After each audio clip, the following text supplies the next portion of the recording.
Hello दोस्तों, स्वागत है आपका अपने YouTube चैनल मैथ ओमेगा के सेशन फॉर्मूले पिटारे में। आज हम दोस्तों बात करेंगे law of exponent of real number के बारे में, मतलब वास्तविक संख्याओं के घातांकों के नियम के बारे में। इससे पिछले वाले वीडियो में हम लोगों ने दोस्तों लॉ ऑफ एक्सपोनेंट का फर्स्ट रूल हमने देख लिया था, मतलब घातांक का पहला नियम हमने अच्छी तरीके से देख लिया था। अब हम लोग दोस्तों दूसरे नियम को देखते हैं। ठीक है दोस्तों, आइए देखते हैं कि दूसरा नियम क्या है और हम इसे किस तरीके से प्राप्त करते हैं। तो दूसरा नियम हमारा है दोस्तों a to power m upon a to power n। तो हम उसे कुछ इस तरीके से लिख सकते हैं a to power m minus n। ठीक है दोस्तों, a to power m minus n, जहां a हमारा अशून्य वास्तविक संख्या है, अशून्य वास्तविक संख्या। ठीक है दोस्तों,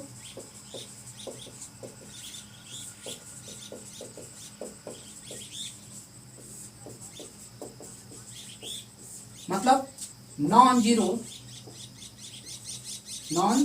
जीरो रियल नंबर। ठीक है दोस्तों, उसी तरीके से m और n, जो m और n है वो हमारा क्या है, एक धन पूर्णांक, मतलब पॉजिटिव इंटीजर। ठीक है,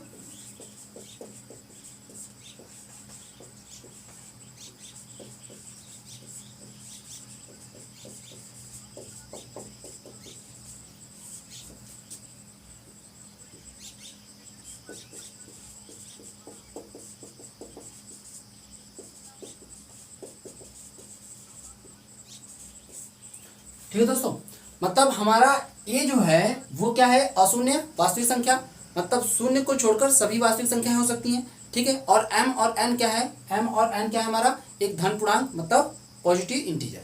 ठीक है दोस्तों, अब हम बात करते हैं कि इस नियम को किस तरीके से हम लोग प्राप्त करते हैं। ठीक है, इस नियम को हम लोग किस तरीके से प्राप्त करते हैं उसको देखते हैं।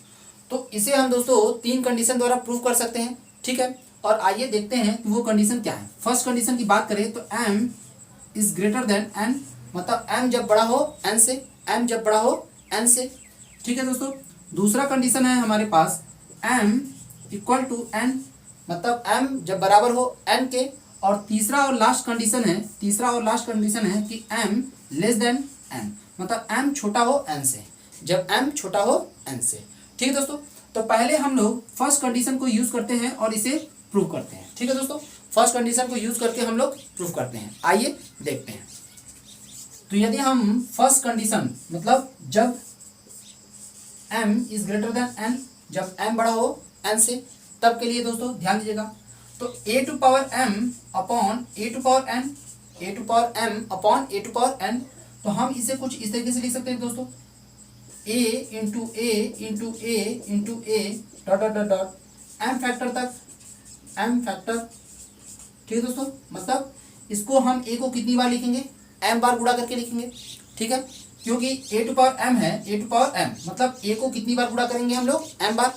ठीक है दोस्तों, अपॉन उसी तरीके से यहाँ हम लोग a into a into a into a dot dot dot n factor तक, मतलब n गुणनखंडों तक। कितने गुणनखंडों तक, n गुणनखंडों तक, मतलब a को हमने कितनी बार गुणा किया होगा, यहाँ पर n बार किया होगा। ठीक है, आइए दोस्तों इस नियम को आसानी से समझने के लिए एक एग्जांपल लेते हैं और समझने का प्रयास करते हैं।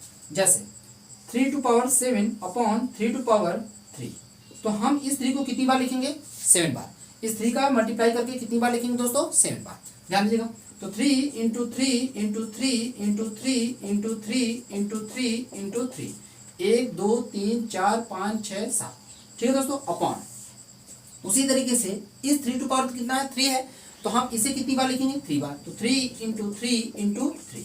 ठीक है दोस्तों, तो यहाँ पर दोस्तों जो 3 का पावर है वो कितना है, 7, और यहाँ पर कितना है, 3 पावर 3 है। ठीक है दोस्तों, मतलब यहाँ पर जो एक्सपोनेंट है वो 7 और यहाँ पर एक्सपोनेंट क्या है, 3 है। तो यहाँ पर हम कह सकते हैं कि जो m है वो n से क्या है, बड़ा है। m जो है वो n से क्या है, बड़ा है। ठीक है दोस्तों, अब ध्यान देगा। तो 3 से 3 कैंसिल, ये 3 से ये 3 कैंसिल, और ये 3 से ये 3 की कैंसिल। ठीक है, तो अब ध्यान दीजिएगा दोस्तों, 3 यहाँ उतनी ही बार कटा होगा जितना हर का एक्सपोनेंट होगा। ठीक है, हर का जितना एक्सपोनेंट होगा, मतलब इस हर का घातांक जितनी बार होगा उतनी बार यहाँ से 3 कैंसिल आउट हुआ। ठीक है दोस्तों, अभी भी कितनी बार बचा पड़ा है यहाँ पर, 4 बार, 1 2 3 4 बार। ठीक है, तो हम कुछ इसे इस तरीके से लिख सकते हैं, 3 टू पावर कितना, 4।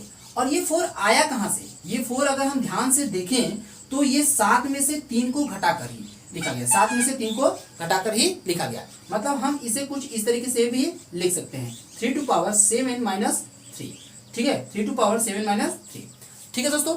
तो मतलब यहाँ पर अगर हम ध्यान से देखें कि 3 टू पावर 7 है और यहाँ 3 टू पावर कितना है 3 है, तो 7 में से हमने 3 को घटाया तो कितना है 4, तो यहाँ पर उतना ही बचा है 1 2 3 4, ठीक है। तो हम इसे कुछ इस तरीके से भी लिख सकते थे। तो उसी तरीके से अगर हम यहाँ ध्यान दें तो a टू पावर कितना बचेगा दोस्तों m माइनस n, कितना बचेगा दोस्तों m माइनस n, ठीक है दोस्तों। इतनी बातें समझ में आ गई। तो हमने दोस्तों पहले कंडीशन का यूज करके इस नियम को हमने प्राप्त कर लिया। मतलब a to power m upon a to power n equal to a to power m minus n, ठीक है। तो हमने यह दूसरा नियम पहले कंडीशन का यूज करके प्राप्त कर लिया, ठीक है दोस्तों। इतनी बातें समझ में आ गई। अब हम लोग दूसरे कंडीशन का यूज करके इस नियम को प्राप्त करते हैं, आइए देखते हैं।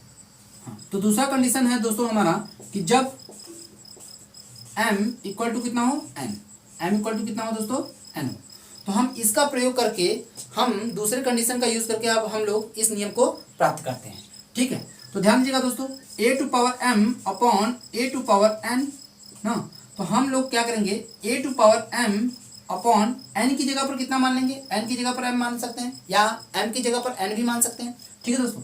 तो हम इसे n की जगह पर ही क्या मान लें m मान लें, तो a टू पावर कितना लिख सकते हैं n, क्योंकि यहाँ पर दिया है कि m बराबर कितना है n है, तो हम लोगों ने n की जगह पर कितना m मान लिया, ठीक है। तो हम दोस्तों यह अच्छी तरीके से जानते हैं कि a टू पावर m का मतलब ये हुआ कि a को हम लोग कितनी बार गुणा करके लिखे होंगे m बार, ठीक है दोस्तों, m बार हमने गुणा करके लिखा होगा। मतलब कि हम इसे अगर लिखेंगे तो कुछ इस तरीके से लिखेंगे a into a dot dot dot m factor तक, ठीक है दोस्तों। मतलब m गुणनखंडों तक अपॉन यहाँ पर भी दोस्तों हर में कितना है a टू पावर m है, तो इसका मतलब ये हुआ कि यहाँ पर भी हम लोग a को कितनी बार गुणा करके लिखेंगे m बार, ठीक है। तो a into a dot dot dot m factor तक,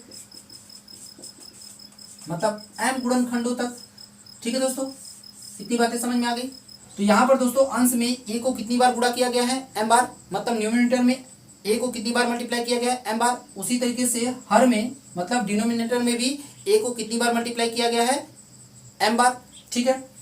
तो m बार ऊपर भी a का मल्टीप्लाई है और m बार नीचे भी a का मल्टीप्लाई है, ठीक है। जैसे यहाँ समझिए 3 into three upon 3 into three, मतलब यहाँ से 3 से 3 कैंसिल आउट, यहाँ भी 3 से 3, यहाँ से 3 भी 3 कैंसिल, तो कितना बचेगा दोस्तों हमारे पास 1, ठीक है। कितना आ जाएगा हमारा 1, ठीक। तो उसी प्रकार से यहाँ अंश की बात करें, मतलब न्यूमिनेटर में तो a को कितनी बार मल्टीप्लाई किया गया है m बार, और डिनोमिनेटर में भी a को कितनी बार मल्टीप्लाई किया गया है m बार। तो ये m बार ये भी है, m बार ये भी है, तो ये पूरा a से a क्या हो जाएगा कैंसिल, ठीक है।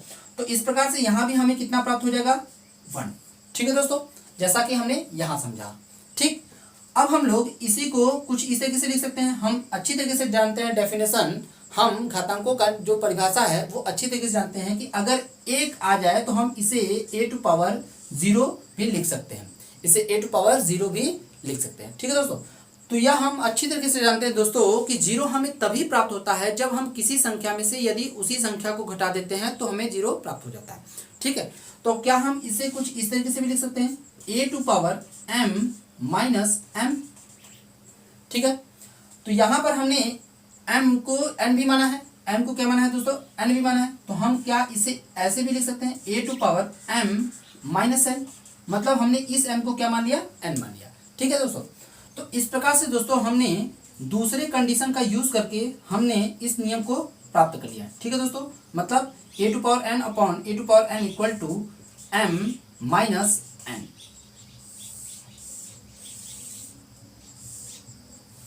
ठीक है दोस्तों। अब हम लोग तीसरे कंडीशन का यूज करके इस नियम को प्राप्त करते हैं और समझने का प्रयास करते हैं।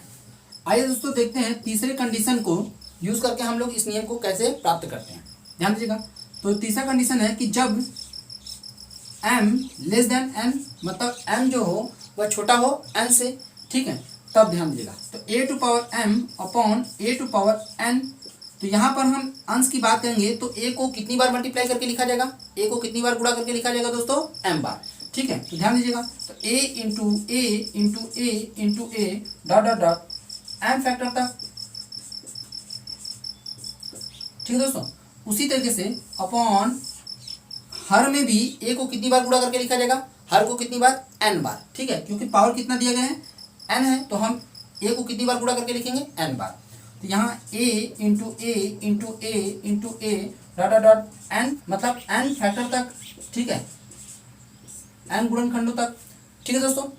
तो अब ध्यान दीजिएगा कि यहाँ पर जो n है, जो m है, वो n से क्या है, छोटा है, ठीक है। जैसे अगर हम बात करें तो 2 to power 2 upon 2 to power 5, तो यहाँ पर हम 2 टू पावर 2 है, तो हम इसका मतलब ये हुआ कि 2 को हम कितनी बार मल्टीप्लाई करके लिख सकते हैं, 2 टाइम्स, मतलब 2 बार, तो 2 इंटू 2 अपॉन। उसी तरीके से अगर हम हर में बात करें, मतलब डिनोमिनेटर की बात करें, तो 2 को हम कितनी बार मल्टीप्लाई करके लिख सकते हैं, 5 टाइम्स, मतलब 5 बार, ठीक है दोस्तों। तो 2 इंटू 2 इंटू 2 इंटू 2 इंटू 2, ठीक है दोस्तों। यहाँ से ये 2 से ये 2 कैंसिल, और ये 2 से ये 2 कैंसिल। अभी अगर हम ध्यान दें तो हम इसे कितना लिख सकते हैं, 2 टू पावर कितना, 3, 2 टू पावर कितना दोस्तों, 3, ठीक है, क्योंकि यहाँ कितनी बार बचा है 2, 1 2 3, तो 2 टू पावर कितना, 3। अब यह 3 कैसे प्राप्त हुआ होगा दोस्तों, ये 3 जो है 5 में से 2 को घटाने पर, 5 में से अगर हम 2 को घटाएंगे तो हमें 3 प्राप्त हो जाएगा, ठीक है। तो हम इसे कुछ इस तरीके से भी लिख सकते हैं, 1 अपॉन 2 टू पावर 5 माइनस 2, ठीक है दोस्तों, 5 माइनस 2, ठीक। इतनी बातें समझ में आ गया, क्योंकि 5 में से 2 को अगर हम घटाएंगे तो हमें 3 मिल जाएगा, ठीक है।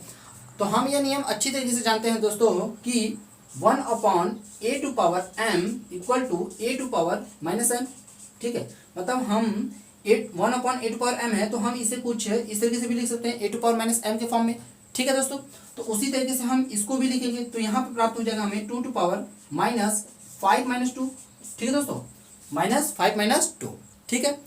तो अब ध्यान दीजिएगा दोस्तों कि हम इसका प्रयोग करके हम इसे भी आसानी से समझ सकते हैं। आइए देखते हैं, मतलब a to power minus bracket में n माइनस m, ठीक है दोस्तों, क्योंकि यहाँ पर हमारा n कितना है, 5, ठीक है। यहाँ पर n कितना है दोस्तों, n जो है वो हमारा कितना है, 5, और m कितना है दोस्तों, m कितना है, 2, ठीक है। तो हमने m को बाद में लिखा है और n को पहले लिखा है, ठीक है। हमने m को बाद में लिखा है और n को हमने पहले लिखा है, ठीक है। तो ठीक उसी प्रकार से यहाँ भी हमारा देखिए n जो है वो पहले लिखा गया और m बाद में, लेकिन जैसे ही हम इसका मल्टीप्लाई अंदर करेंगे तो a टू पावर ये माइनस हो जाएगा और ये क्या हो जाएगा दोस्तों, प्लस, क्योंकि प्लस और माइनस का मल्टीप्लाई होगा तो माइनस, और माइनस और माइनस का मल्टीप्लाई हो जाएगा तो क्या हो जाएगा दोस्तों, प्लस, ठीक है। तो हम n को पहले लिख देंगे, तो m और ये माइनस n, ठीक है दोस्तों। तो इस प्रकार से हमें तीसरे कंडीशन का यूज करके भी हमें यह नियम प्राप्त हो चुका है, ठीक है। तो आपको यह वीडियो कैसा लगा, कमेंट करें, शेयर करें, लाइक करें और चैनल को सब्सक्राइब करें।